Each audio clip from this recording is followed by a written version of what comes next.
Good morning and good afternoon, everybody. Welcome to a special Marvel movie talk on the Blackcast Network. Very excited to be talking about Guardians of the Galaxy Volume 3 for the third time.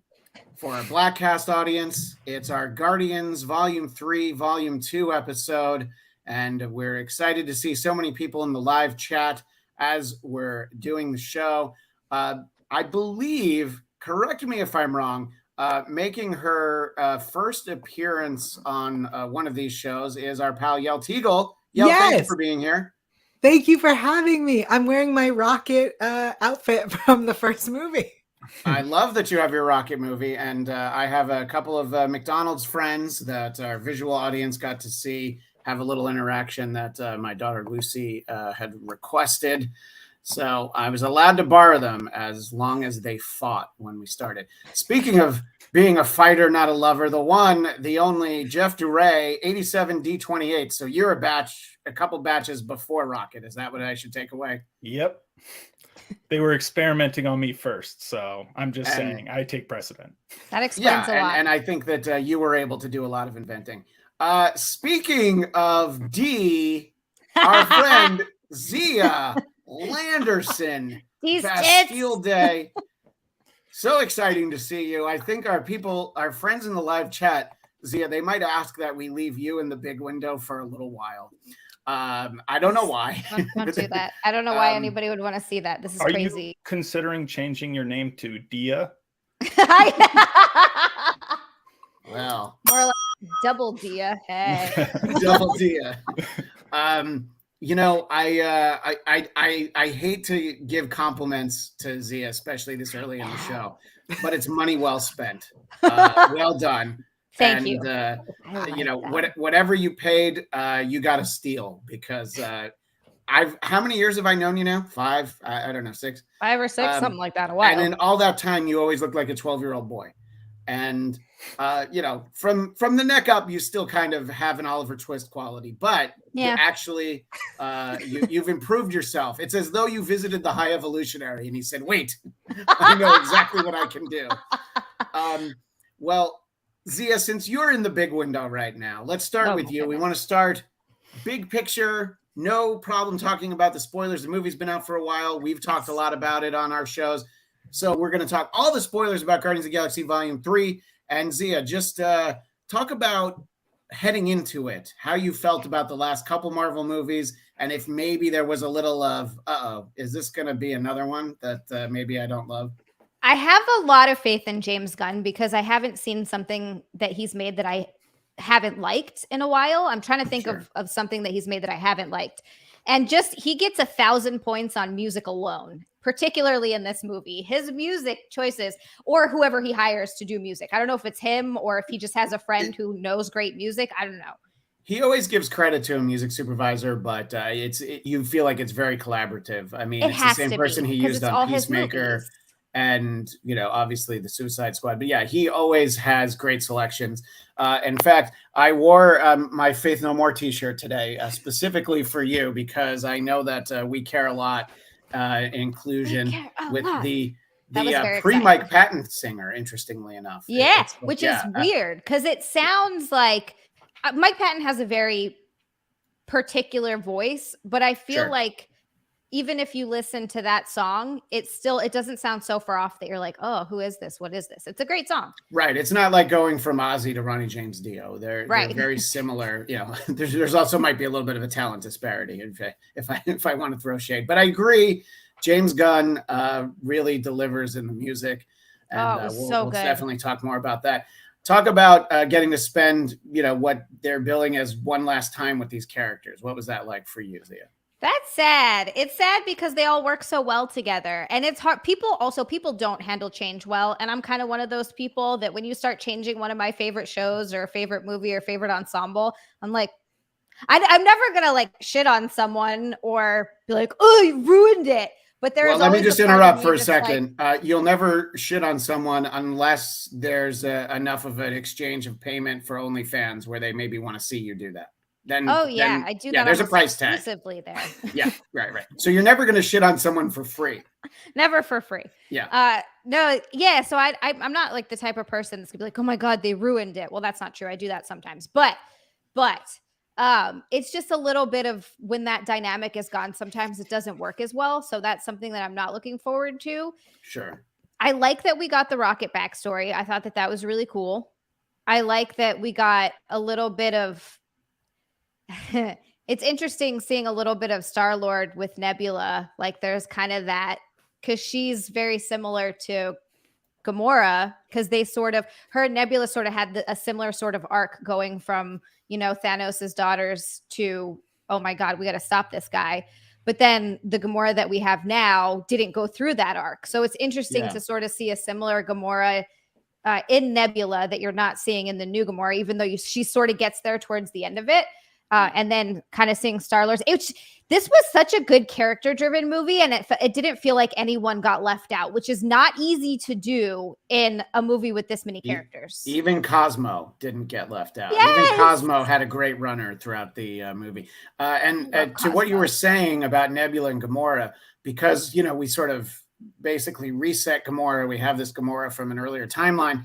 Basically their character arcs kind of crossed. So Nebula in this movie is where Gamora was in Guardians 2, basically. Yeah. So it's kind of interesting to certainly think about the time they spent together. We'll delve into all of that, but I want to keep talking about big picture first. And speaking of big picture, now in the big picture, what were your thoughts heading into this movie, and how did you feel about it once you saw it?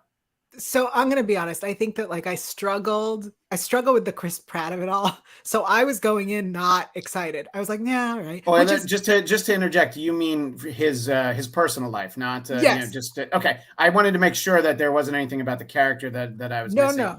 Chris Pratt as a human being. That's my problem.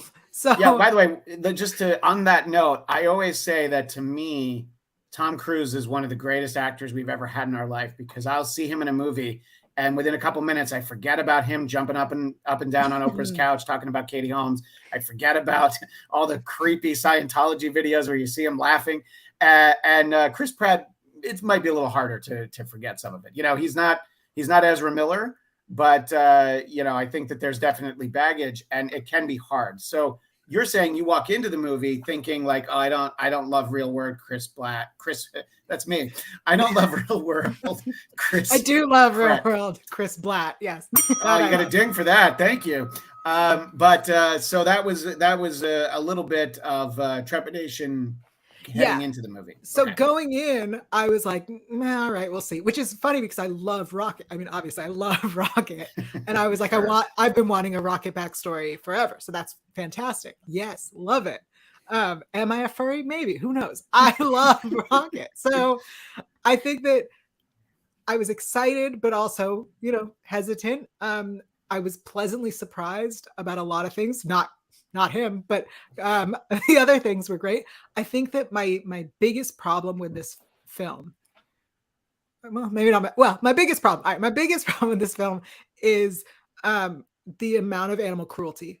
It was a lot. It was like excessive, and that felt unnecessary to me. Like the amount of animal abuse seen was a lot. Yeah, you're not the first person I heard say that. And I had reached out to a friend of mine who is very involved with PETA, and I was just going to kind of ask her opinion, because I'm of two minds of it. You're 100% correct. I know somebody that, said that they were glad that they didn't eat before the movie because it was so upsetting. And I think that there's something to be said. You don't ever want to cross into the territory of anything that's kind of, torture porn, cruelty for the sake of possible enjoyment. But at the same time, you want to realistically show how terrible it is. And the reason why I was going to ask a friend who worked for PETA was, I'm like, does this help with the notion of like, this is what it's like when they, staple open a rabbit's eyelids and they spray hairspray in it, because should we know how terrible it is? But that definitely detracts away from a movie that a lot of people maybe want to bring kids to. It's PG-13, but you want to bring your 11-year-old to it, but it doesn't make it tough. And what did you think having that reaction yourself to that moment that I found very powerful when we see Nebula watching the actual video, which we don't see that much of, the actual video of Rocket being created. And she said, this is worse than anything Thanos did to me. I mean, horrifying. I don't gore, blood, guts, whatever. I'm cool. Like, yeah, show me intestines coming out of a body. Hell yeah.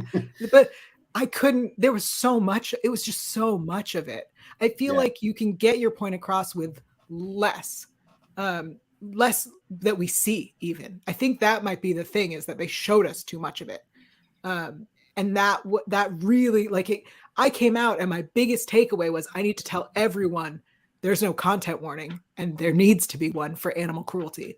And I'm almost never the person who's like, there should be a content warning on this. Yeah, that was my biggest. I wonder if when it's eventually on Disney Plus, if, you know, because they have very specific descriptions, I wonder if you know, that's where it'll be listed. And you know, I don't know, like, when it's available digitally, any of that stuff. I saw you from like across the lobby after the movie, but we didn't get a chance to talk. And I was like, we'll just do a show together. But but apart from that, did you enjoy the exploration of, as Xia said, we spent a lot of time with all the characters. So did you feel that we really got to delve into the Guardians of the Galaxy? Yeah, I think Zia's totally right. It's impressive that we got so much of all these characters and got to like really explore where they are. I will say, going in knowing this is the last chapter for this team, I expected somebody to die. Like, I expected a higher stake, and the fact that Star-Lord didn't really bothers me. But also, there was a part where I thought Drax was going to die, and I was like, oh my god, powerful. No, he's fine. Yeah, like everybody survived. There's some great death scenes in this movie, but they're for characters who ended up not dying, including Star-Lord. The one that I've said before that I expected to die more than anyone is Drax, because Bautista said he doesn't want to play the character anymore. You notice how much more that character wears a shirt now, by the way. Also a huge, I was like, I'm sorry. Does no one remember his nipples? What's happening? Well, he did tell us in volume 2 that they're very sensitive. So, right. So I guess, I think that it was great to get to spend that much time. I saw the movie in the theater twice, and I did find it somehow to be more emotional the second time, even knowing that no one was going to die. And I was just like, I wasn't expecting that.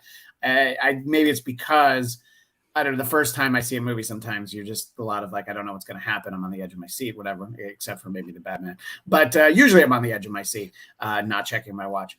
But I think that it is all really well done. But I expected, look, I like these characters. The fact that they might be able to continue, even Drax, sure. I definitely wonder, was it like Kevin Feige was like, yeah, it's a great script. You got to fix the part where you kill anyone because we want to save them for something else. We need them for Avengers, Kang Dynasty, or Secret Wars, or you know what I mean? Like, is it just that we have plans for characters that we can sell at Happy Meals at McDonald's? Which, fun fact, and then we'll move on to Jeff, which is also a fun fact. Gamora is never part of any of the licensing for the movie tie-ins. You can see the comic version of her. My son has Guardians pajamas that she's on. But so I'm just like, man, does Zoe Saldana have a no merchandising clause in her contract? Because like, you'll even see like at McDonald's, there's a picture of the Guardians. She's not there. So, but they do have a Cosmo, and my daughter's new favorite is Groot. So, yes, I've spent some time driving around McDonald's throughout the San Fernando Valley. Jeff Duray, don't take this personally, the third most handsome member of our panel today in the big screen. I think it's accurate. Yeah, it's fair. I now have questions. Well, that was, they were left open. By the way, I don't want to forget to get this comment in here from Dominicus Saxon. This is about Xia. I thought she looked different. she went back to blonde. So thank you, Dominicus Saxon. Couldn't do the red anymore. It was such a pain in the ass. But it looked so good. Thank you. I loved the look of it, but I had to go in every. You had like the Kirsten Dunst, Mary Jane Watson. I did that, and I liked it, but I had to go in every 3 weeks to keep it up, and I was like, I can't do this anymore. This is crazy. Well, someone else who has to go in every 3 weeks to keep it up, Jeff Duray. I want to know what you think heading into the movie. Were you excited? Where were you at with Guardians 3 before you went to go see it, and what did you think once you did see it? I mean, like Xia said, James Gunn's been doing a good job, especially with like a lot of his superhero projects that he's focused on lately. So I had, I didn't have overwhelming expectations because I think that's what kind of let me down when I saw the second film the first time. But I was, I expected it to be good. I knew generally what I was going to get into because I had heard a ton about how people were like, having a really tough time with the animal cruelty scenes. I wonder if in part because I was expecting them to be worse because of how much I heard about them, or because it was all just CGI and it's easy for me to dissociate that from reality. But it didn't really bother me. And I'm definitely somebody who, animal cruelty is like a big one for me. I remember watching Okja and getting like really emotional and being like, oh my God, how could they do Let me just point out though, Jeff, that you like Xia are dead inside. So that might have had something to do with it. That's true too. I forgot about that. Yeah. See, what I do is I project my face onto the animals and I'm like, no, they're hurting me. I hate this.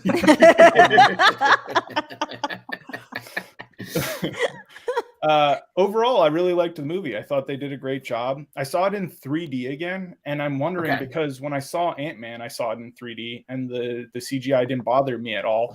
If they're optimizing for 3D, and that's why when people see them in 2D, the VFX don't look as good because of how many complaints there generally have been. I'm just wondering if that's part of the issue. But it looked really good. That's an interesting point. Yeah. Good. It looked really good. I thought the story was fantastic. I'm glad nobody died because it seems like we got this emotional breaking up, this is the last hurrah type situation without having to go for the cheap death, right? Like it didn't have to be like, well, now we can't be a team anymore because one of our friends died. It was like, no, we're all going our separate ways. So they don't have to come back in any future things. They can just all go live their lives. You know what I mean? It's kind of like a last episode of a TV show kind of a thing. I thought I really liked the High Evolutionary as like a psycho villain. I thought he was really interesting. I felt like the performance was really good because, again, with animal cruelty scenes, just like seeing this person where it's clearly about them and they're just like spiraling through like whatever this guy's going through. And then he's just like raging at this animal because of whatever he's feeling about himself. I just thought that was like a really well done performance and concept and everything, especially because the whole thing's about this guy trying to play God over lesser life forms or whatever he perceives as such. I thought, what else? I'm really glad that we throw in the because I always try to practice saying his name. Chukwudi Awuji is fantastic as a High Evolutionary. He was also in Peacemaker. So good. Yep. And he was great in that too as Marv. Yeah, and he just a completely different style of performance between the two films, and it's a fine line when you're playing the crazy character, and it's like you go just too far, it becomes laughable. And he doesn't go there. I think he does play that really well, which that'll be sort of the next round. We'll all talk about the High Evolutionary. But I wanted to let you finish your thought, though, what you were about to move on to. I think I was just kind of going through the movie in general, and I thought it was good. I liked the Scene one. Here's what I thought. I liked the relationship dynamics, right? You're talking about how Nebula sees the scene with Rocket. They spent 5 years together while everybody else was blinked out of existence. So they have a special relationship among the group. So her personally being the one to see that, I think, was significant because that's like her guy, right?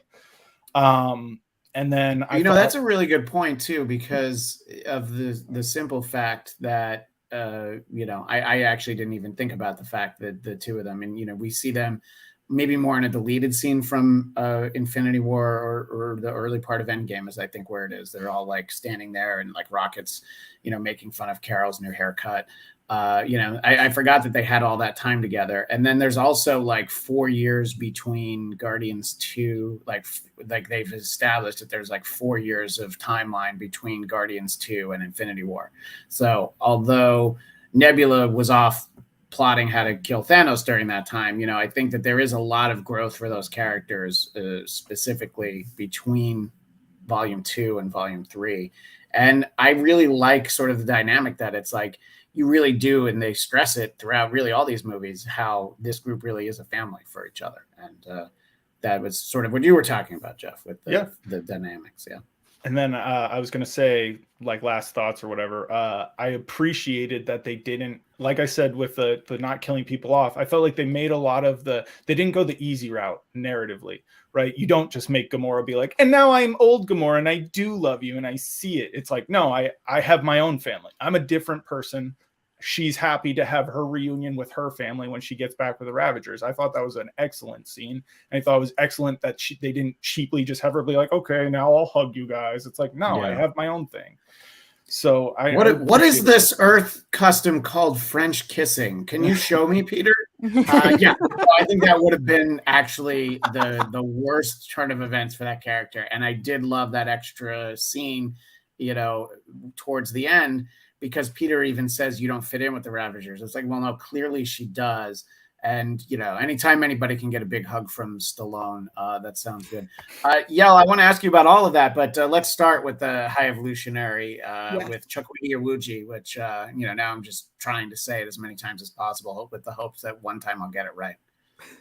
Yes. I like this villain. I think it was a good villain. I like a villain that I'm scared of. That was fun. But Sure.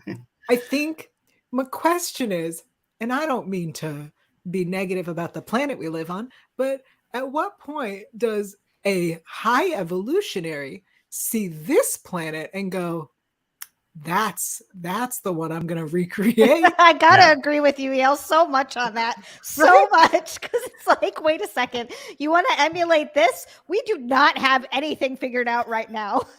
We have what, 10 years left? What are you thinking? This is not this is what are you doing? Well, to be fair, he went in like 1979, and we were at the peak really at that point. I mean, maybe the High Evolutionary just kind of beamed down to Club 50, Studio 54, and he just went into that scene. He's like, yeah, I need this, but with a guy who has a rhino head. The High Evolutionary is just a big proponent of Reaganomics. Yeah, that's what it really came down to. He's like trickle down. That makes so much sense to me. But it's a great point. Yeah, I've talked about this movie a few times and I've seen it twice. I didn't think of it till right now. I mean, you thought of it. So to be fair, my roommate thought of it. My plus one thought of it, and I went, oh yeah, that's a good fucking point. That's a great point. I didn't think of that either until you said it. And I'm like, oh my God, that's so true. Oh. I think they kind of established the admiration that the galaxy has for Earth in the Christmas special, because why are a bunch of aliens celebrating a religious holiday from a planet like many light years away, kind of a thing? So I didn't see that. I tend to not watch Christmas specials as someone who is anti-Christmas. I just so everyone's aware, the war on Christmas, it's just me. It's just me. No, actually, if I don't know how well you knew Nate Miller at AfterBuzz, but I did an earlier conversation with him. He has exactly the same stance. He also would not watch the Christmas special, which, by the way, is called the holiday special. I think that's important that they branded it appropriately. Holidays, but it's definitely a Christmas special. Yeah, because I was like, oh, I loved it. It was so great. He's like, yeah, I'm not going to watch it. I'm like, all right, that's fine too. I mean, that's so you and Nate might be the war on Christmas together. So if you hear Bill O'Reilly talking about it, believe me, he still has a show. If you hear him talking about it in December, he's talking about Yael and Nate Miller. Yeah. So I didn't see that. And luckily I got told two very important facts before the movie started, because otherwise I would have been completely confused. Oh, about how Mantis is Peter's sister. Yeah. Which was apparently also in a deleted scene, but it was deleted. So it for volume 2, I mean. And it's you would have had to, and it's like, I don't know, it's like a deleted scene was like only streaming or only on the Blu-ray. I don't even know where it was. So yeah, you really kind of had to see it for that. What was the other piece of information you didn't know? That where they live. Kevin Bacon's a good sport. I mean, Kevin Bacon was so funny in the Christmas special. I gotta say, I did actually enjoy that a lot. He does a lot. I've seen him also in episodes of Will and Grace where he pokes a lot of fun at himself, and it's actually kind of cool. But what was the other actual? Oh, where they live. Oh, and nowhere. Yeah. That is important. Right. Yeah. Yeah. So I got they're assuming that everybody saw that walking into the movie, which, you usually don't assume that, with Doctor Strange and Multiverse of Madness. It was like, well, we hope you watched WandaVision, but if not, it's actually gonna just be she's kind of a creep now. I mean, but is it really that confusing? Because it's like you start the movie and they're living on nowhere, and you go, I guess they're living here now. It's like no different than when you start the holiday special and they're living there. But he just blurts out, "You're my sister," and I can see if you didn't know that, but you're like, because there's actually somebody. I forget who I talked to. There was somebody who didn't see the Christmas special. It wasn't Nate. Somebody who didn't know. And I'm like, oh yeah, they talked about it in these two other places. So, I don't know if I just saw something about the deleted scene, but I thought that was always implied since the second one, because Ego was keeping around one of his children to serve as his attendant. So if that's also one of his children. But I just rewatched the second one within the last week because I had bad memories of it, mostly because Jeff, someone we know, really disliked it. So it really kind of rained on my parade when we talked about it. No names, but and then I was like, oh, you know what? It's not as bad as I remember. And they don't establish that she's one of his children, but you can definitely infer it. So I think what Jeff is saying, he's smarter than most people. It's just all about me. To be fair, though, I think that all the new movies that are coming out are expecting you to have seen everything, right? Like Quantumania expected you to have seen Loki. That's the business model. It drives you to subscribe to Disney Plus and everything else. Sure. But the interesting thing going into Captain America 4 is that, like, at the end of Endgame, you assume that Sam is going to be Captain America. And then there's this whole side story where he doesn't want to be. But then at the end of it, he's Captain America. So you might just be able to watch Captain America 4 without seeing Falcon and Winter Soldier. Yeah. You also might not, but I don't know. I thought Xia was saying something, but instead she's just waving her legs around. Is that what we're getting worked on next? We're going to get calf implants too? Yeah, that's the next thing. No, I've been doing a lot of hiking and walking outside, and I picked up, apparently, I didn't realize what it was. They're called, I feel so uncomfortable even saying this, even though it's the name of a real bug. Chiggers? You ever heard of those? Oh my gosh. I have heard of those. It makes me feel so uncomfortable saying it. Every time I say it, I'm like, that's too, I don't like it. But they're itchy. Fuck. I can think of a network that would give you a show. Thank you for being here. No. I'm glad you like that. But in any case, I've heard of those. And terrible. But we're talking about more adorable bugs like mantis. Mantis.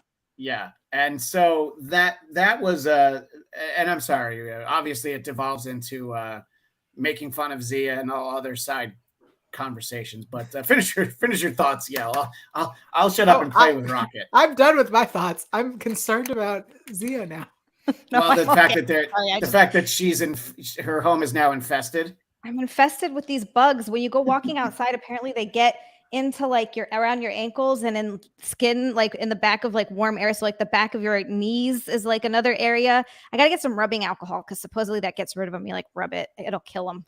Dominica Session, when we were talking about the high evolutionary visiting Earth, he's like, yes, 1979, mid-Coke, pre-AIDS. It was kind of the peak of everything. And there's only one Star Wars movie.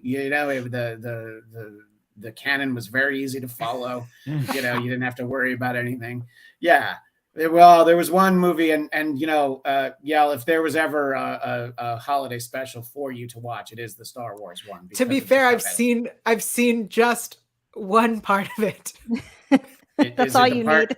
Is it the part with B. Arthur running the cantina? I hope, because that's my favorite when she sings. No, it's I believe Chewie's dad watching porn. Oh yeah. It's like Donna Summer or someone, I forget who it is. Yeah. That's basically the only part I've seen of that. Yeah. Honestly, you chose wisely, as they say. I don't know that I chose. I don't think anyone chooses to watch any part of that movie. It just happens, or someone forced. They're like, "It's really good, trust me, bro." And you're like, "Oh, yeah, like you're gonna love it." Xia, what are your thoughts on the high evolutionary and some of these other, interpersonal dynamics from our friends, the Guardians? I really like the high evolutionary because he's one of those villains that actually has interesting motives. And sometimes I hate the villains that are like, oh, villain bad because bad. He's kind of similar to Thanos in the way that he has these motivations in his head, and to him they make perfect sense. He's like, no, I'm trying to create this perfect society, and it's kind of that, to take from Harry Potter a little bit, for the greater good, where it's like, well, it doesn't matter all of this abuse and all of these terrible things I do now. He doesn't see that, because at the end he's like, no, I'm actually doing this for a good reason. In his own mind, he's like, this is gonna bring us something good. And then how he's like constantly destroying worlds because he fails, and then he just keeps going. He's like, I'm going to create the perfect society. And I think that he doesn't take into account that no matter what kind of being you are, you're going to be flawed. There is no perfect. And I think that that's kind of the beauty in Earth, and why a lot of people think, or I guess a lot of the galaxy is like, no, we need to protect Earth, because even though they're not perfect, there's a lot of horrible things going on. There's that hope, and you see the good in it. And there's an amazing capacity for good, despite all of the terrible things that are going on and all of the evil and things that happen like that. So I think that that's something that he's missing while trying to create something perfect. And you're never going to create something perfect, but he's valiantly trying anyway. And that's such an interesting character and such an interesting villain. I like that a lot more than some of the other villains. Yeah, I think that, to sort of the point earlier, I've said this before, your best villains, you can kind of follow their logic maybe one or two steps. Killmonger is a good example. You understand where he's coming from. Even Thanos, he's like, look at how much suffering there is in the galaxy. Yeah, right. You're absolutely right. We should make sure that there's enough food to go around. You know what? You're not wrong. I'm going to kill half of everyone. Okay, whoa. Slow your roll, buddy. That was a pretty quick point B to point C. There's really a lot of other things that maybe you could try first. I don't know, planting more grain. I don't know. But yeah. And the high evolutionary, what I liked about him, in the very unlikable way, is just how impulsive he is. It's like, yeah, he was going to blow up Counter Earth. But it's like Peter points out, I saw a drug deal down there. And he's like, yeah, I know. That's why I got to get rid of it. In fact, I'm going to push the button right now. It was like, Jesus Christ. He just said he saw something bad. And you're going to kill all those, mostly adorable, weird, human animal creatures. I want to live on that planet. Yeah, right. Right. Exactly. Am I a furry? I think that, here's the thing. Have like a weekend on Counter Earth, and then you'll know for sure. If you're not a furry, you'll know right away. You'll be like, sure. You know what? I thought I was into it, but clearly I'm not. But if the message is on all of your social media, yeah, I'm not coming back, then we know what that means. Sure. But I want to say one of the things that I thought was a missed opportunity. The High Evolutionary made a Teenage Mutant Ninja Turtle, and I am so disappointed that we didn't have that. Like he made one. The turtle grew up. I was like, there he is. No. Yeah, I mean, true. It's true. They could have done a random colored bandana and been like, he'll look a lot cooler in this. Question: was it Michelangelo who painted the David and Man, like the finger touching that they did later in the movie with Adam Warlock? With Adam Warlock, maybe that's like a roundabout. Maybe it's Michelangelo. He came back. Yeah, it's nice. Interesting because I guess that you didn't want to have to go through trying to license having a Ninja Turtle appear. Who knows? Maybe they asked, and Viacom was like, "No, that's one of our most valuable properties. We won't have it just as a gag." I did like that we got to see Howard the Duck again. They keep teasing us with him. We get little visits from him, and there was a a whole animated series we were supposed to get for Hulu that Kevin Smith, I think, was the showrunner on, and we've never seen that, but at least we get to visit with him in this. Jeff, you brought up Adam Warlock, so I think that's a good place to go. Well, I didn't get to talk about the villain as much because I was going to say I had a bit of a different interpretation than Xia, just in terms of, I think, Rocket's line where he says, you didn't want to make things perfect, you just didn't like things the way they were. And as I referenced before, how it's like when he's lashing out at Rocket, it's clearly because of his own like anger at himself for not having solved this and feeling like whatever towards this animal. So I think a lot of it, and what makes him relatable, is this self-hatred, right? You can see this person who doesn't like themselves or whatever, and so they're trying to make this world better so that they can feel like they are better because of the results of their thing.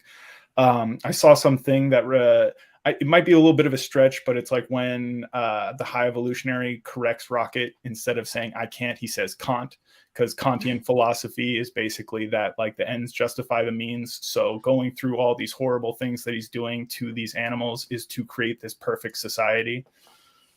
Wow. That's like those like old websites that had like, pages and pages on theories of the Sopranos ending or whatever. But I'm always fascinated by, remember before people hated Lost and when that was going on, just the amount of speculation. A lot of times that stuff can be very entertaining.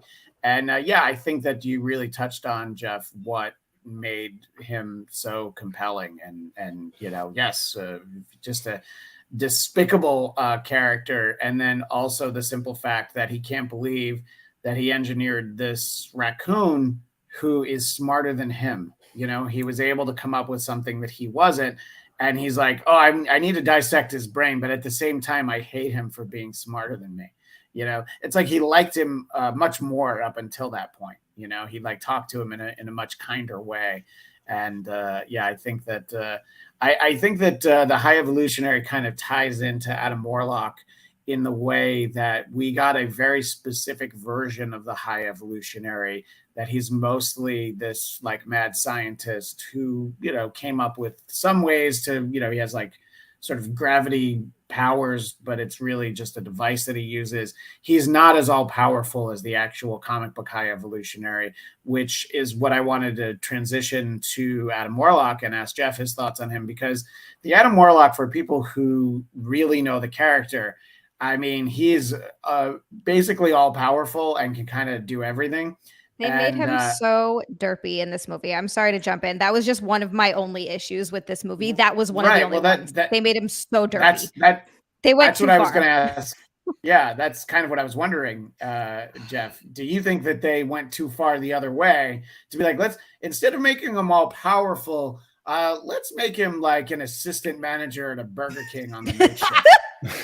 Well, they kind of split up the Adam Warlock from the comics into Doctor Strange and Vision. They gave Vision the stone in his head, and they kind of made the Sorcerer Supreme take over all that other extra stuff. So they didn't really have room for this character who's just going to be kind of a retreading of ground they've already covered. So I think it was better to do it in this way where, okay, he comes from a society that was already just an aesthetic experiment where people already were dumb, right? So we already knew the Sovereign were really shallow. So the fact that he's a product of them and he's also a moron because of that, in addition to him supposedly being somewhat half-baked. But I think part of the point of him being such a dumbass was to try and give us this little bit of a character arc for this character that doesn't really have room in this movie, but they already teased, so they needed to kind of pay off. Because, right, he goes from this total idiot where he's just following commands and whatever to at the very end being like actually useful, saving Quill and then joining the Guardians. So I don't know. It just seemed like he did what he had to do for this character to be able to be in this movie, because otherwise it just would have like thrown off the entire tone and kind of direction it seemed like it was going. Yeah, I said this before. A lot of times when a character spends a good chunk of the movie unconscious, you think that maybe they weren't sure what to do with them. The example I always use is Back to the Future Part 2. They show up in the future and Marty's girlfriend is there and they're like, oh, we hate that character. There's nothing to do with her. Let's have her take a nap. for kind of the whole movie. Is that a good idea? I don't know. It's all right. Let's try to figure out how to get this story to the Old West. I think that just reminded me of my all-time most hated character in a movie, which was Night of the Living Dead. And there's that woman who just screams and goes catatonic for the whole thing. And it's just like, why are you even here? Why are you a character in this movie if you will literally do nothing at any point? You're talking about the original black and white Night of the Living Dead, right? Yeah. I saw the riff tracks of that. That's how I've seen that. And it's like, okay, are we going to dial her down at all? Oh, nope, we're not. Okay, great. We're going to just go ahead and stick with that. Xia, as someone who might be able to relate to derpiness, talk a little bit more about Adam Warlock being a bit of a herb, as they might have said back in the day. I finally got to see myself represented on screen. It's what I've been waiting for my entire life. Well, before you saw your doctor, that is what you look like with your shirt off. I took him in a picture of Adam Warlock and I was like, I don't want to look like this. Can we do the opposite of this, please? Thank you. I think that I get what Jeff is saying and I understand why they did what they did, because otherwise he wouldn't have had a place in the movie. But I think if he doesn't really have a place in the movie, maybe don't put him in the movie. He was so derpy. You're like, why? This big freaking idiot. Just why?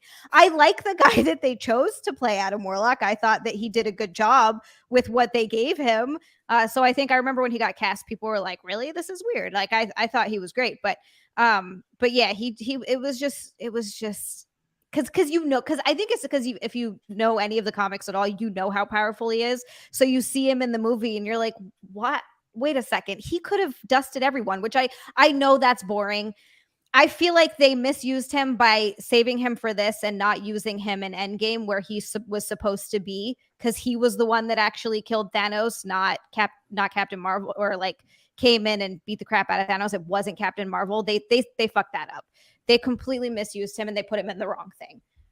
But yeah, I mean, it's interesting because, before Disney fired James Gunn and then almost immediately rehired him, but in that time he basically started down a path that was going to have him spearhead an entire universe. Cool.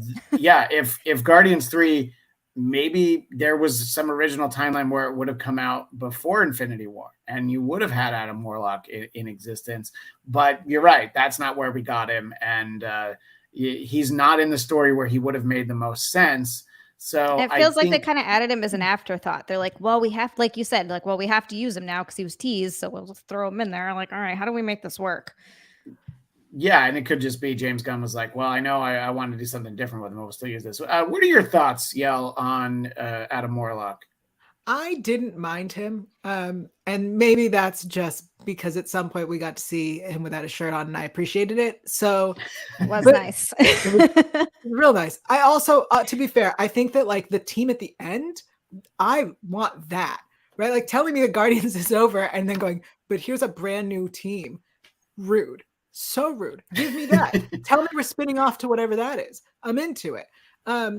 I think that his arc was great. I agree that he was the derpiest thing and it felt so out of place. Like it didn't make sense, right? We have this movie that has this heart-wrenching story about Rocket and the worlds and people and being the best and like trying to find your love again. And I do appreciate that we never got that. Like Gamora isn't I love that. I love it. And then you throw this guy in and he's pretty to look at. So I appreciated it. But like, I didn't mind it. I don't hate it. It was the wrong thing, but it was fun. I didn't mind. It's like Zia's boobs. I don't mind. Yeah. These little things. You're like, oh, what? Yeah. I didn't even know. Well, you touched on something good, something that's interesting to consider, and it is kind of going forward. I don't know that we'll get a Guardians of the Galaxy Volume 4 anytime soon. I do think that they will have their own standalone movie, if not a series, but probably a movie. James Gunn won't be involved, but I'm sure there are plans and they want to leave options open for some of the original characters to maybe be featured. I do like the sort of the characters that we do see that are the Guardians at the end. I thought that was kind of important. But before we talk about the Guardians going forward, you, Yael, established early on how you felt about Chris Pratt heading into the movie. So when the post-credits scene is, hey, more Star-Lord, were you like, oh no, how about more any character from the movie that wasn't him? How about Cosmo and friends? I mean, something else, right? Yeah. So I genuinely thought that the more will be, you'll see more of this, was going to be whatever that new team is. The idea that it's more Star-Lord is ridiculous. First of all, he died. Like, he was outside in space, and as soon as he inflated, he was dead. Not mostly dead, fully dead. Right? We don't need Billy Crystal saving him. The guy's dead. So he's dead. Everything that happened after that is fiction. It didn't make sense. He's not moving on. He's not meeting his grandfather. That's not happening. He died. So to tell me that he's coming back, no, no, he's not. No, he's not. I mean, but if he's half celestial, he might be able to survive things. That was what I was going to bring up. Usually at the end of Guardians 2, they say that when Ego died, he Peter basically burns up all of his celestial energy. But then it's like, okay, but maybe there was a little bit left. I would have been fine had they not done right. They saw him freeze in space, and then they had his body be affected by the death, right? Mm-hmm. He bloated. And in that moment, that was, in my mind, them telling us that he's dead. It's past the point of saving. If that level of bloating meant death, then I would have died many Thanksgivings ago. And possibly you were not in space. You don't know where I celebrate Thanksgiving. I do know where you celebrate Thanksgiving. Well, you know what? This year I was going to go to Counter Earth, and now I'm not bringing you. So what do you think about that? And how are we going to find out if I'm a furry? Yeah, no, exactly. I'll take you, Yael. We need to know. And I think the interesting thing is that, with the characters that we're getting there at the end, the little girl who was the main little girl, it's a character who I believe it's Phyla Vel or Fila, you never know how, maybe it's a sneaker tie-in, but that's a character who becomes one of the character known as Quasar. And they're like, oh, maybe we'll just take the original Quasar out of the equation and we'll just have her become Quasar and something, and she'll be with the Guardians. I think that that combination of Guardians is missing one. It doesn't quite have the star power where I'm excited about let's see all of them. So I would like to see those characters do more, but right now it feels like a Disney Plus special or one-off movie. If one of the original Guardians were to come back, it might help the dynamic a little bit. But also maybe we get to know these other characters a little bit better. Maybe Kraglin gets his time to shine. What do you think about the future of the Guardians, Xia, and specifically the iteration of Guardians we get at the end of the movie? Well, I'm not super familiar with the Guardians of the Galaxy anyway. When the initial movie came out, I didn't know that much about those characters. I think a little bit, and there was they were in some animated stuff that I'd seen a little bit of. But I didn't read many of those comics at all. So. Just at that time, basically up until they made the movie, the characters who were the Guardians of the Galaxy are the Ravagers. It's Sylvester Stallone and his friends. If you remember, I'm trying to remember, who some of the other characters were, but we saw, the crystal guy. I think that's Charlie X. You saw this whole group of characters. Those were and Yondu was also one of those Guardians of the Galaxy. So yeah, these characters basically became Guardians of the Galaxy in the comics because they're like, oh, we want this to kind of back up what's happening in the movie. And how James Gunn picked these characters out of the sky, I don't know. How he's I want Groot and Rocket Raccoon to hang out. No, I definitely had seen them in some Marvel cartoons. The ones, right. So there's the ones that are voiced by Troy Baker and Lisa Bailey and all those guys. Okay. And they would Because have the Guardians come in, and it was this team with Rocket. Yeah, I showed my kids an Ultimate Spider-Man with them, but I thought that was after this movie. So you know, you might be right. I usually do, but I didn't read the copyright date at the end. So maybe that. Yeah. And by the way, Groot has become my daughter's favorite now. And if we ask her about anyone, she will just say, "I am Groot." So she's learning. So but question about Groot though. Yeah. Anyone else annoyed that he spoke? I heard a really good theory on that. The idea is we as the audience have finally learned how to understand him. Yes. Except that he then goes back to I am Groot after. Well, yeah. James Gunn supported that because someone asked him and he said, this is a spoiler, but yeah, he confirmed that just like how Gamora finally understood him after spending enough time with him, you figure 3 movies and a bunch of other spinoffs, we should be able to understand him. So the reason they don't react to him saying, I love you guys, is because he does just say, I am Groot, and they can always understand him. So that wasn't anything out of the ordinary.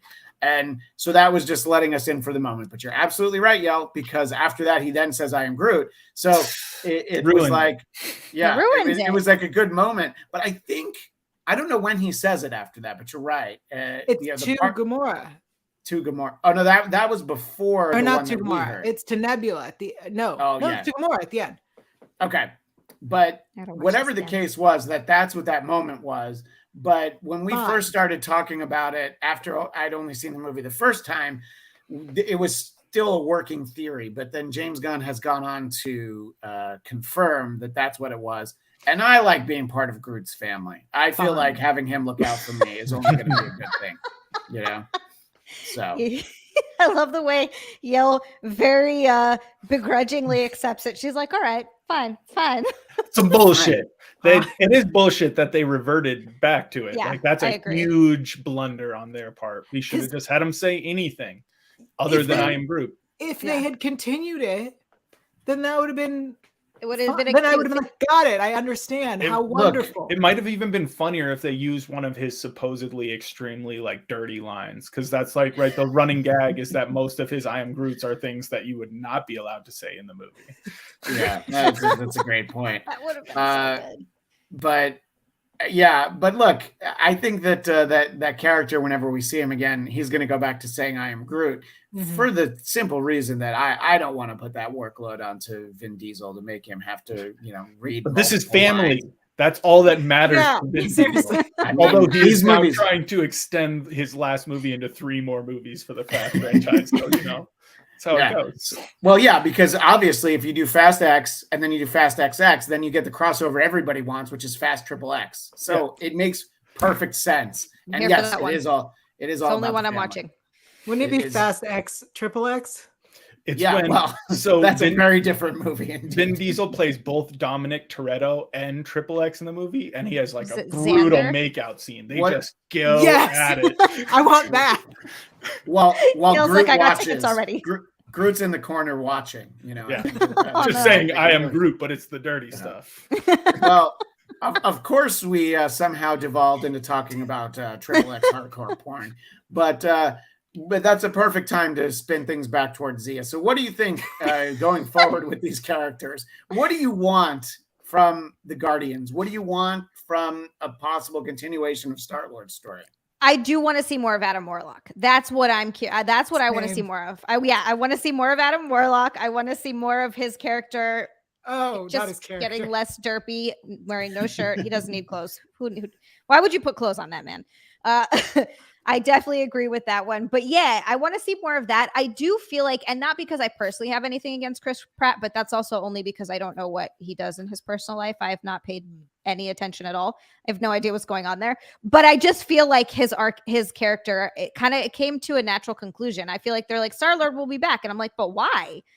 I feel like it kind of, we've seen it kind of come to an end, and he's found that part of him where he doesn't need a woman because he's been chasing one for so long because he lost his mom, and that was a very cool character arc. And then he sort of realizes that about himself, and goes off to find. I feel like it's a natural ending for that character, and I don't particularly need to see any more Star-Lord.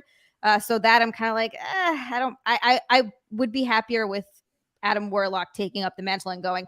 I am sad that we won't see any more Drax though, because he shines so much in these movies. I think he is so fantastic. Dave Bautista, it bums me out that he doesn't want to play the character because he does it so well. And the dynamic between him and Mantis, I just love. I love their dynamic so much. So that's one that I'm really disappointed that we're not going to see more of.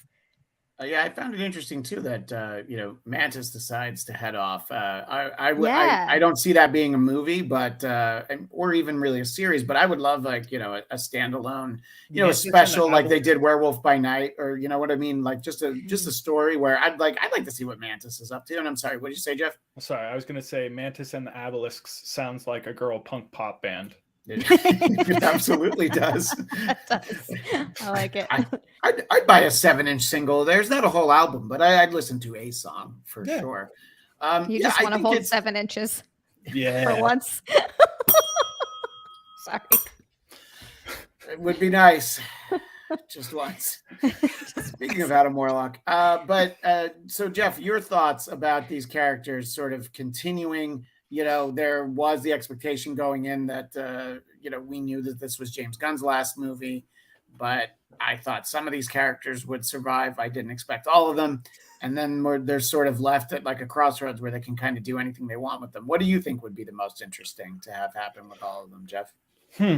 I mean, I don't need anything to happen with any of them because, like I said, it kind of reminds me of like the end of a good TV show where it's like their lives aren't over just because the show's over. But it's like our journey with them, our A to B is over. So it's like, let them go on and live their lives and whatever happens, right? Like the end of their story doesn't have to be them all dying. It doesn't have to be, it just needs to be like, hey, we as a team, this group that, came together in that first movie, we're done. So that version of the Guardians is gone. If they want to have cameos or like, other roles, especially in these bigger ensemble Avenger movies, I'm sure that'd be fun.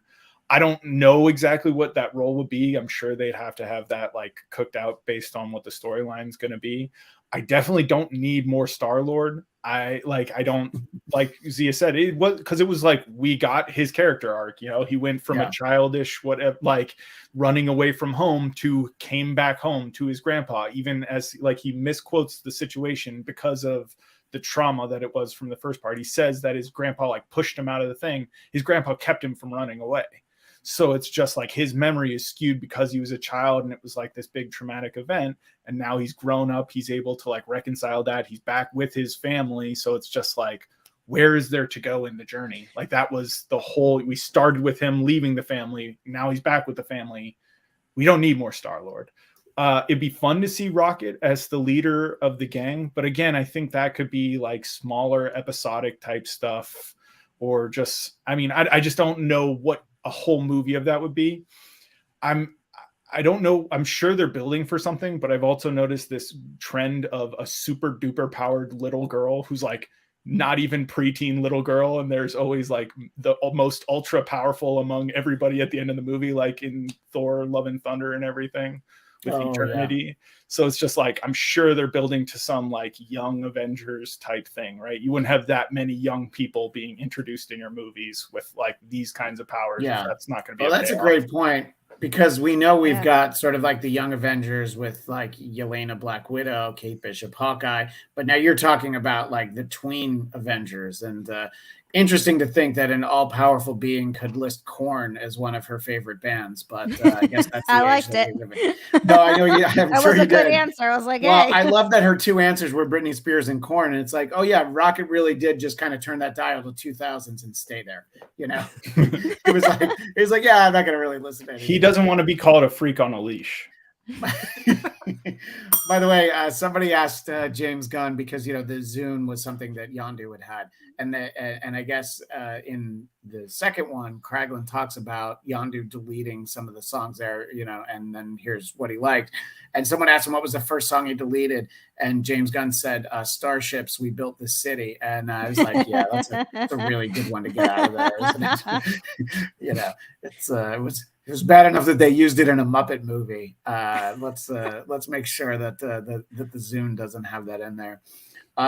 So yeah, I think it's interesting to kind of if we never see any of these characters again, I feel like we left them in a good place.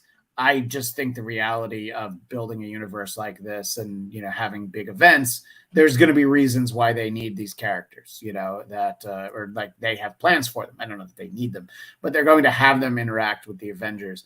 I did want to kind of end talking about this idea of the importance of family. The Guardians have it, but from the very beginning, we see it with Rocket in characters that we haven't talked about yet here on this episode, which is Rocket and Lila and Teefs and Floor. And I thought that their interactions were very sweet, which of course made it that much worse when all of those animals unfortunately passed. But strangely, that moment where Rocket sees the cage of the baby raccoons, and he reads the word raccoon and he realizes that, I think it's an important character moment. But that there's an exchange, and I don't think it's Kraglin who says it. Whoever says, I thought we were only saving the higher life forms. And Rocket's point is, we're getting all of these animals off there, which, boy, that I hope nowhere is bigger than it looked. But Yael, I wanted to kind of ask you first, sort of, there's the downside to the way that animals were treated in this movie. But what did you think about the character building of those animal characters and just Rocket realizing the importance of, we got to save all of them, not just, one or two, that, not just the elephants, basically, what were your thoughts on all that? I mean, I loved that. I think that, it's super important. One, like, we live in a world where, people do abuse animals. So like, it's really important to have this showing of like, these are living beings. We should treat them with respect. But I think also we're in a movie where we have a talking raccoon. Like, we have one of our main characters is a talking raccoon and a dog. And we have a psychic dog. So like, I think that, it makes sense in the story. It makes sense for reality. I love it. I love seeing all these. I think my biggest problem, not to take it back to the high evolutionary, but like, you have this raccoon and he's a genius and your thought is we need to check his brain. I get that. I get that for science, but also, and I didn't do well in school, but I could have sworn the whole thing is you got to like reproduce your results. So like, make more raccoons. Like, why did we not see any more raccoons till the end? Like, why didn't Rocket get pimped out to stud, where they basically were having him create more genetic raccoons? Yeah. Right. Not to turn this into an SVU episode, but we should be trafficking him for sure. I think that, there's like just science questions there in that at the end we have all these baby raccoons and none of them are older. Where are the other raccoons? He shouldn't have any other animals, because if at this point we've discovered that Rocket was the best, I'm surprised that he bothered with any other animals after that, until he could prove that like he could make another smart raccoon and then see what the issue is and move from there. You know what I mean? Like what is it in the raccoon's brain that created those results that he didn't get in other animals? Right. Yeah. But he also clearly had an insecurity about Rocket essentially outthinking him. So maybe he didn't want to take that risk again, because his ego is the most important thing to him, as we've seen, since he's constantly referring to himself as a god and stepping in for the lack of gods and this and that. So with Rocket specifically, as we saw him devolve as Rocket outthank him, I'm sure that's not something he wants to go through again. And not to mention how Rocket ultimately escapes, like brutalizes his face and all these other things, which didn't totally make sense. I don't know how, from what we saw, his whole face would have been gone, but okay. Give me some pause, I'll show you. I get what you're saying. I think that like, so Rocket, Rocket has this very strong New York accent and struggles with big words, or didn't struggle with big words, but like struggled with putting sentences together correctly. So obviously there is like something in his brain that he could have, I just think that the high evolutionary could have controlled his next raccoon. Like he could have been like, all right, we'll keep him docile enough that he can't figure this out, but smart enough that he can figure this out and then work on that. And like, where's my raccoon planet, I guess is my question. Really what it comes down to is Yael would like a planet of raccoons. Oh, they're so cute. I love raccoons so much. I've taken to feeding stray cats because I'm just a psycho. And we now have 3 or 4 raccoons. Well, that can't end badly. I'm sure everything will be fine there. Yeah. It'll be fine. We have 3 raccoons and a possum. Oh man, so I cannot wait to come visit. Oh my God, you'll get to see them. They're adorable. They're all big and fat, and they come up and eat the cat food with their hands like this. I love it. Yes. Anyway, there was a question about animals here. Look, I think that more animals on screen always, especially cute, snuggly ones. And I look forward to the spinoff where it's Animal Planet Nowhere. Yeah, no, it's like, yeah, I think it'll be interesting to see. There's all those kids. There's a lot of animals, and I'm like, you know, I didn't get the feeling that it was like a planet-sized place that they were, but I guess we'll see. What did you think, Jeff? Sort of about, you know, building that backstory for Rocket. You know, these characters that were obviously so important to him, and then, you know, there's the moment where he thinks he's dying and he thinks he's going to be with them again, but you know, sort of the way that they kind of stayed with him even though he never wants to talk about this terrible experience in his life. Well, they ripped that out of Harry Potter, so let's just call a spade a spade. No, but no, I mean, obviously that whole storyline was great, and the way that they interspliced it throughout the events of the movie so that it kind of, we could see his journey and how it even related to the journey of his crewmates trying to get him back and everything else. Obviously Lisa Cardinelli is a fantastic actress. She's always good in things that she's in. Both the Weirs are killing it, right? The little brother directed that Dungeons and Dragons movie. I liked that movie. Yeah, it was fun. Yeah, I mean, all the characters were interesting. They did a great job with those scenes and like having them bond and grow and like evolve as kind of higher intelligent beings, right? Obviously that was where they had to build something up so that they could tear it down to get some of that emotional payoff and everything else without having to go the cheap way for the overarching story and killing these like long-term characters. So I thought it was like a good balance of everything. And then again, it makes sense on how Rocket doesn't want to talk about his past because it's so devastating. And it makes sense how the High Evolutionary kind of went on this slightly different, seemingly more violent path in terms of giving himself like gravity powers and having a creepy stretched out face. But yeah, I liked those characters. I thought those scenes were awesome. Yeah, I think that, you know, really getting a good understanding for Rocket goes a long way. And Xia, as someone who would feed every animal featured in this movie, I would, but yet would have jettisoned those cages of children out into space. What did you think about? Yeah, I'd be like, I'm sorry, you want to save the people?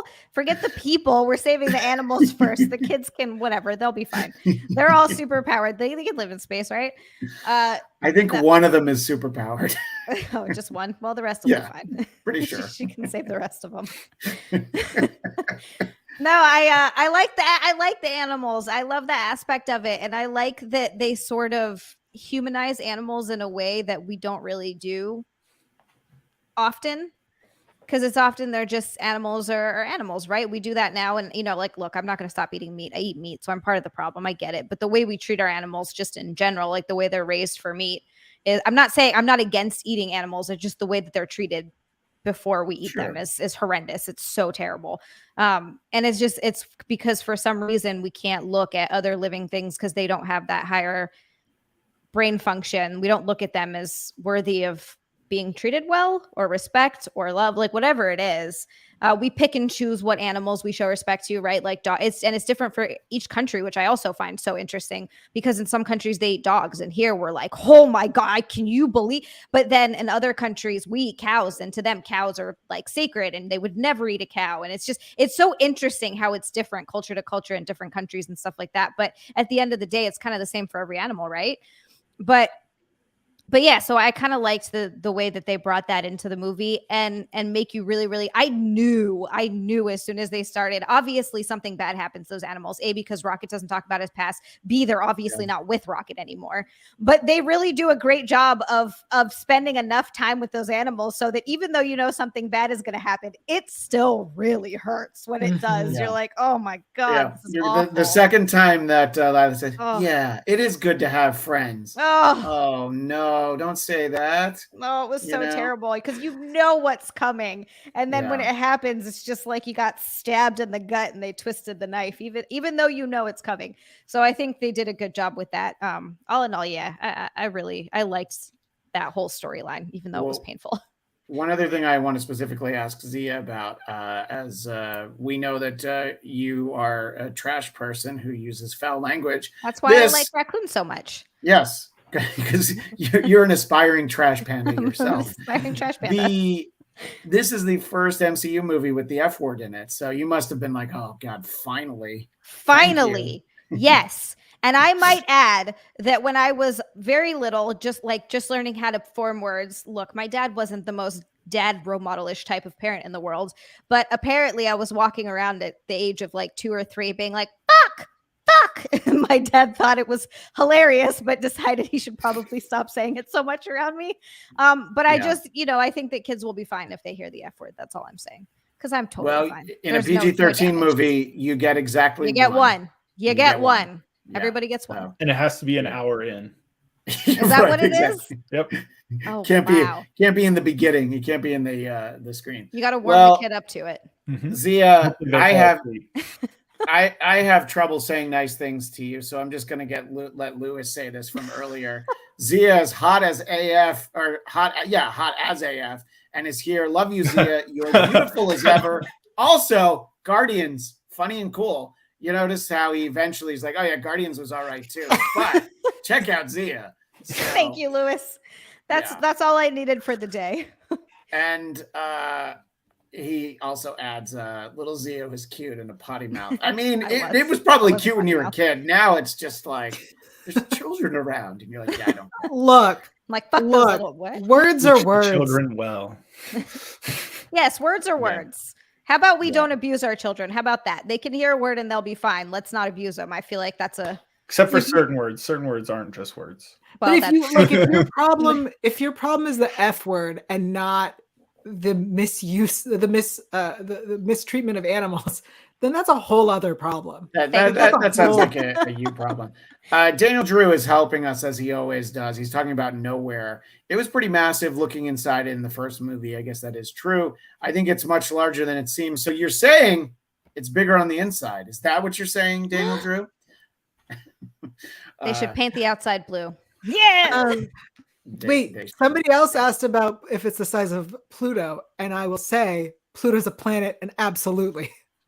Jacob Downey says that how about a Pluto-sized planet? Yeah, it goes back and forth with Pluto. It's a planet. Just make up your mind. It's a dwarf planet. It's a dwarf and they planet. like that term. I'm a millennial. It's a planet. I mean, it is. I don't know. Look, I'll tell you what. One day I'll go and I'll tell you guys what it is. So Thanks. That's fine. You let us know. Thanks, Christian. And then Daniel Drew referenced something that I thought was very funny. Microsoft posted something about the Zune a couple days ago. It's the same type as he had.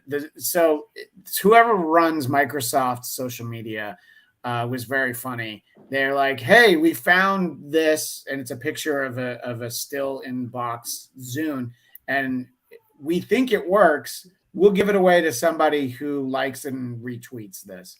So they're giving away an actual Zune. Microsoft is. And I did like it and retweet it mostly because I want to take it away from somebody who really wants it. I'll just keep it in the box. I'm not gonna use it. But I'm gonna assume it's one of those things where it's like, look, judging from, I feel like the graphics were better. I mean, if you remember the early iPods, they didn't really look as good. So it's probably one of those things where it's like, Betamax was better than VHS. My understanding is that HD DVD was better than Blu-ray, but sometimes the other thing just is the one that catches on. HD so I bet the DVD Zune probably was Blu-ray. better. I'm sorry, what were you saying, Jeff? HD DVD was not better than Blu-ray. HD DVD was 1080i, which means interlaced, whereas Blu-ray is 1080p, which means full picture. So P is better than I when it comes to HD. So fuck. Yeah, Christian. Hey, I sit corrected. I always defer to you, but Xia, P is always better than I. Does that sound like something that sounds true to you? I mean, ask me as soon as it happens, and I'll let you know. Oh, I'm sure you will. Anyway, on that note, what better place to end than on that? I didn't actually mean to put this up, but now that it's there, so yeah, nowhere is a celestial head. There's room. We saw just a tiny part in the first Guardians movie. And Lewis says my brain hurts after that information. Jeff, thank you. That was a one to grow on, I think. Oh, you should hear me when I'm talking about my home theater system to like my family. I'm like, all right, so this speaker has 6 ohm nominal impedance, and if I'm going to run a 10 gauge wire more than 16 feet, shit like that. You sound like Nick, Jeff. He goes on whole things about that, and I retain probably like 10% of it. Usually when I see their faces fully glazed over, I go, I'll shut up now. Yeah, well, I think now we understand why your fiance spends all day at a dispensary, just to take the edge off a little bit. Just a little. I am going to agree with Daniel Drew. It's always a great show when Zia's on. You notice Ghost 8386 wasn't here. I was just gonna say, wait, are you just hiding all of Ghost comments? No, I told him last week. I'm like, well, some people will be excited. Ghost, I know that you won't watch. We did 3 Guardians shows. Jeff Williams is someone that Ghost doesn't like anymore either. But why did he say he didn't like something that Ghost likes? Water dragons in Shang-Chi, and that set him off. But I'm a big fan of Ghost. So hilarious. I'm a huge fan of Ghost 8386. Everything Ghost 8386 says is true, including when he says he sucks. I'm a big fan. I want him to come back. I can't wait for him to start his show, Space Ghost 8386 to Ghost 8386. I can't wait for that either. But Xia, there are a lot of places where you can be found, and we want to give you a chance for people to find them. Obviously, for people who maybe just need to get their fix, they can catch up on old episodes of the Chip Chipperson show, Jeff. Not a real person. That's fake. You're lying. Okay. I just want to get Jeff on the show just once. To confront him. To confront Chip and it be like an intervention. Yeah, this would be like my storming the Capitol. I just need to prove my theory's right. Jeff's January 6th is Jeff's gonna sit there and be like, no, look, that's Jim Norton. Look, you see. I was like, no glasses on, sir. This wig isn't even real. He's pulling it off. Chip is like, well, I don't even think that's his voice. Piece of garbage. But if other places people can find you and your pieces of garbage, Xia, where would that be? I don't want to rant too much, but the 3 most important places you can find me if you'd like to is Twitch, OnlyFans, and Twitter. I mean, no. Twitch, OnlyFans, and YouTube. See, this is the problem. Twitch, OnlyFans, and YouTube. It's Zealand on all those things. Zealand everywhere. Yeah, that just make it easy. Which shows are you doing regularly? I don't want to plug a show you're not doing right now. I'm not even doing a show regularly. I just started a podcast with a couple of guys that I met at Gas Digital who I love, but we're having the hardest time for some reason getting our episodes out regularly. We've released 1 episode. We've changed the podcast format or the concept of the podcast like 3 times. Oh, good. We released 2 first episodes and the second one hasn't come out yet. So when that starts coming out regularly, I will let you know. Okay. So Zealand everywhere. And I'm going to be there June 20th to 30th. And your goal is to make sure you're not doing a show at that point so that I don't ask to be on it. So that you don't ask to be on it. And then also I'll meet up with you once, but if you don't bring cookies, I'm leaving. No, I'm going to bring cookies and maybe I'll Maybe I'll try and get you into the city, because you remember you left our mutual friend Don Jameson hanging last time. I did, and you know what? He Don. actually he texted me. I have to text him back. I think I was like woke up, and I can't look at text messages when I wake up because I'm like, okay, I'm going to answer these, and then I don't. Yeah, it's really bad. 100%. Stop doing that. Jeff Duray, if people want to find you, tough shit, right? That's basically the way it goes. Witness protection program, so you can call my lawyer. But your lawyer is also in the witness protection program. So so don't call him. Call his lawyer. Yeah. We're in terms of just quick asides for Marvel. We're going to get Secret Invasion. We now have release dates for Loki season 2, and we're going to be getting Echo, the spinoff from Hawkeye, all at once, dropping all episodes in November. And somebody in the chat before we started said that's never a good sign. You're absolutely right. For a platform that doesn't drop episodes all at once, the fact that they're going to drop them all at once tells me that they want to burn them off at the end of the year for some reason. Might just be a tax reason. They're like, oh, it's budgeted for 2023. Let's do that. I found that character interesting.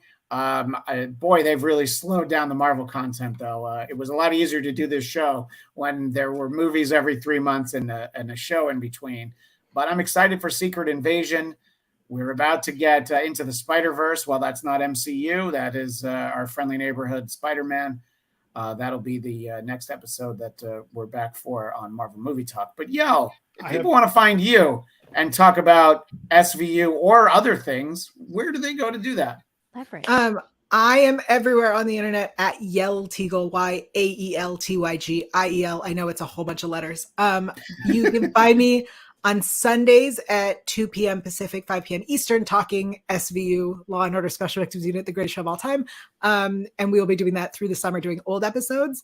If you watch Leverage Redemption on Freevee or The Arc on Sci-Fi, you can check out the official after shows for those on the Electric Now app. And soon, at some point, there will be a second season of Almost Paradise, also on Freevee, and you can check out the Almost Paradise after show also on the Electric Now app, which is a free app that you all can get on all your things. Just check my Instagram. You spoke directly to my audience when you said free. That is, as much as they want Xia's OnlyFans, they don't have the money for it. So I do have a free OnlyFans. It's obviously not going to be as good as the premium one. Like there's no topless nudity anything on the feed, but you can subscribe for free if you want to. So I have a free OnlyFans. You're just not going to see anything. That's just called Instagram. Essentially, it's essentially Instagram. Although I will say there is some stuff that'd probably get me kicked off Instagram on there because Instagram is so uptight. Well, yeah, that seems right. And by the way, Daniel Drew says The Arc is great. I actually don't know anything about that. And I thought of you in the SVU verse. This was a few months ago, but when Richard Belzer passed away, I know he hadn't been on the show in quite a few years, but that as Yael knows and other people might know, I worked on SVU for a couple of years. The best part of working on that show was being in read-throughs with Richard Belzer, who suffered no fools, and there was a cast member who was very meticulous about the way his dialogue was written, and Belzer had no patience for that, and it was great to watch. He didn't have patience for kind of anybody, and one of my favorite people to walk around. And anytime you have a job where you're like, oh, one of my coworkers is Ice-T, there's something to be said for it. What season are they up to now? Is it like 25 or we are? The season 24 finale is tomorrow. Oh my gosh! So we'll be covering Into the Spider-Verse. No, Across the Spider-Verse is the sequel. That'll be out June 2nd. We'll be doing some Marvel Movie Talk episodes on that, and we'll roll right into Secret Invasion. So enjoy these episodes that we've done for our Blackcast audience. The next episode they'll get is a live stream that I'll be doing in half an hour. I am going to speak to an author named Jeff Gomez, who wrote a book about this compilation that I can't hold up, because of my green screen, the No Alternative compilation from 1993. He wrote a book about it, and it was part of the Red Hot organization, raising more than $1 million for AIDS research at a time where that money was very hard to come by. And he delves into some of the bands that are on there. There's a Nirvana song on that album that is a hidden track, because the record company wouldn't let them promote the fact that Nirvana was on there. And it actually kind of worked in a way where it was like, well, I want to buy this. It was one of the reasons why I bought it, because I was like, oh, there's a Nirvana song on it. So at 1 p.m. Pacific, 4 p.m. Eastern, I'll be speaking with Jeff Gomez about No Alternative, and hopefully speaking with each and every one of you again soon in the audience. And also our 3 wonderful co-hosts today. I may have been most wonderful, but the 3 of you were also very good. So thank you for all of your time. And we will see you next time on the Blackcast. And as the great Stan Lee would say, Excelsior!